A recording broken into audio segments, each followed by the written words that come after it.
Hello friends, welcome to my YouTube channel Raj Equitech. दोस्तों, stock market investment हमारी financial planning का एक काफ़ी इंपॉर्टेंट हिस्सा होता है।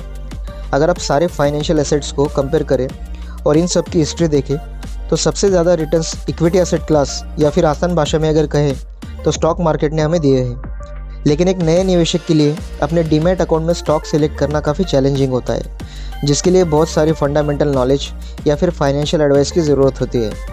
आज की इस लर्निंग वीडियो में हम एक ऐसे इक्विटी प्रोडक्ट की बात करेंगे जिसके लिए आपको खुद एक फाइनेंशियल एक्सपर्ट होना ज़रूरी नहीं है। एक ऐसा इन्वेस्टमेंट आइडिया जिसमें रिस्क भी कम हो और रिटर्न भी काफ़ी अच्छे मिले। दोस्तों, मैं बात कर रहा हूँ ETFs यानी कि एक्सचेंज ट्रेडेड फंड की।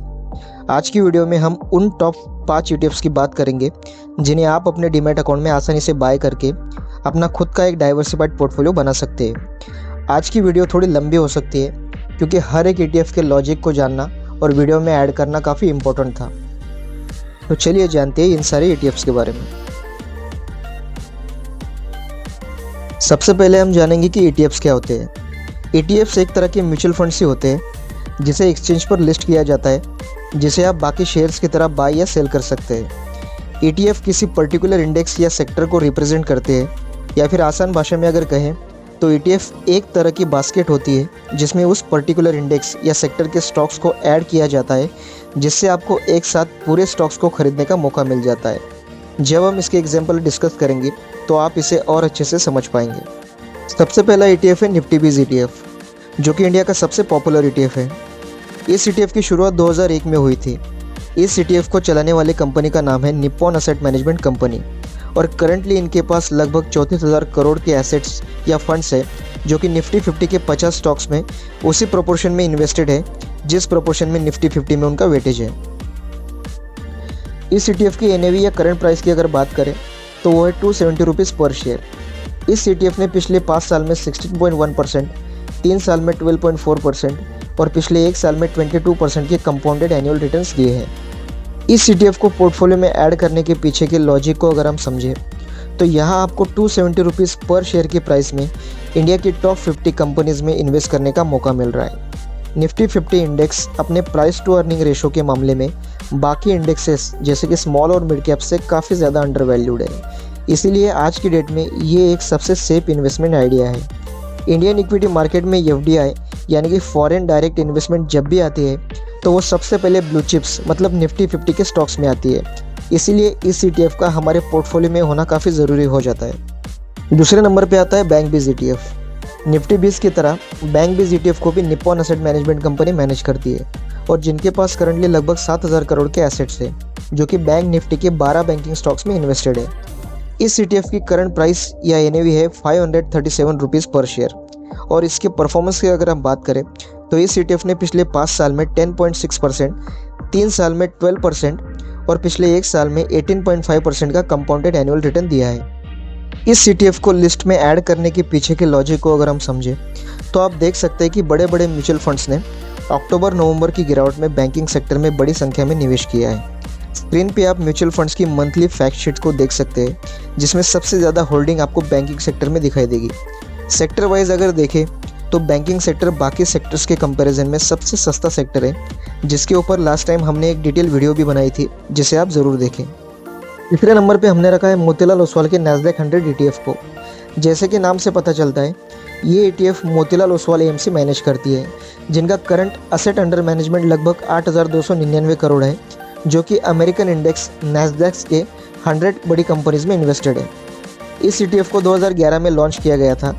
इसकी करंट प्राइस है 173 रुपीज़ पर शेयर, और इसके परफॉर्मेंस की अगर हम बात करें तो इस ETF ने पिछले 5 साल में 24.1%, पिछले 3 साल में 13.1% और पिछले 1 साल में 32% की कंपाउंडेड एनुअल रिटर्न दिए हैं।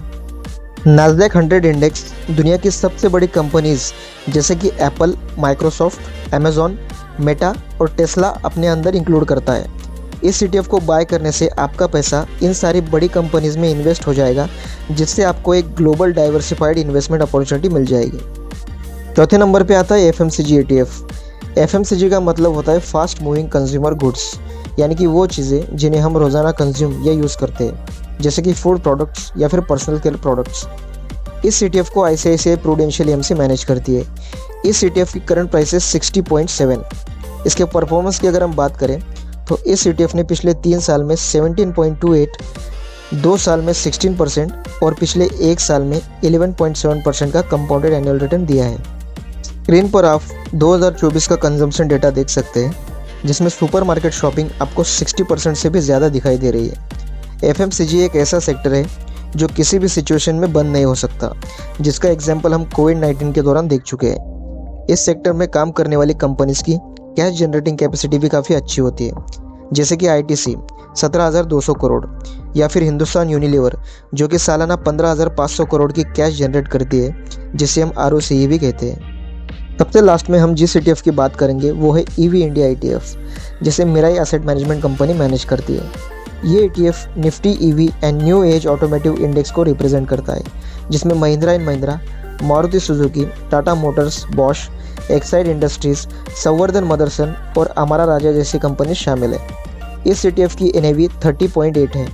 Total asset under management 140 crore है और इसमें आपको कोई भी प्रीवियस रिटर्न दिखाई नहीं देंगे, क्योंकि ये एक न्यूली लॉन्च्ड ETF है जो कि कुछ ही महीने पहले शुरू किया गया था।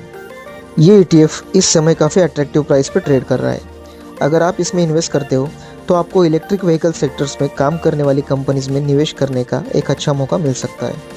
इस ETF में निवेश करने से आप फ्यूचर में आने वाली हाइड्रोजन फ्यूल सेल टेक्नोलॉजी का बेनिफिट और साथ ही कुछ गवर्नमेंट इनिशिएटिव जैसे कि फेम और PLI स्कीम का बेनिफिट भी ले सकते हैं, जिसे इलेक्ट्रिक व्हीकल इंडस्ट्री को बढ़ावा देने के लिए शुरू किया गया है।